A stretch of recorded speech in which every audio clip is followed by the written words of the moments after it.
ఆకాశమే హద్దుగా దూసుకెళ్తున్న బంగారం వెండి ధరలు ఇవాళ శాంతించాయి. హైదరాబాద్ బులియన్ మార్కెట్లో 24 క్యారెట్ల 10 గ్రాముల పసిడి ధర రూపాయలు 2290 తగ్గి 1,54,310కి చేరింది.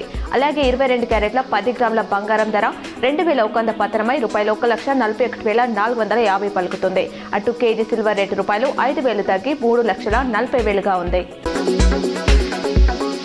నవీపేట్ మండలంలోని యంచా శ్రీ జగదాద్రి ఆలయం 7వ వార్షికోత్సవ వేడుకలు భక్తి శ్రద్ధలతో కొనసాగుతున్నాయి.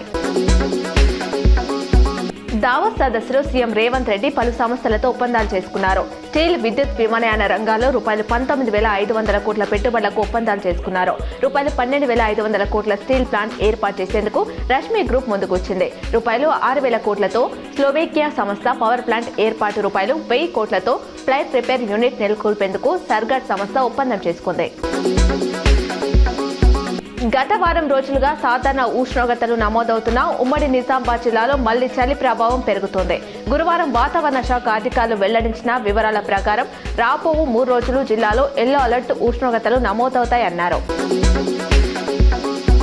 మేడారం జాతరకు వచ్చే భక్తులకు నేటి నుంచి హెలికాప్టర్ రైడ్స్ అందుబాటులోకి రానున్నాయి.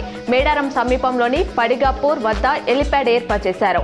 జాతర విహంగ వీక్షణకు 6 నుంచి 7 నిమిషాల జై రైడ్ కు ఒక్కొక్కరికి రూపాయలు 4,800 ఛార్జ్ వసూలు చేయనున్నట్లు నిర్వాహకులు తెలిపారు. నిర్మల్ జిల్లా బాసర సరస్వతి అమ్మవారి ఆలయంలో వసంత పంచమి వేడుకలు భక్తి శ్రద్ధలతో కొనసాగుతున్నాయి. గరికపాటి నరసింహారావు ప్రవచనాలు ఉద్బోధించారు. నిజామాబాద్ నగరంలో అర్బన్ ఎమ్మెల్యే ధన్పాల్ సూర్యనారాయణ గుప్తా పర్యటించారు. పలు అభివృద్ధి కార్యక్రమాలకు భూమి పూజ చేశారు.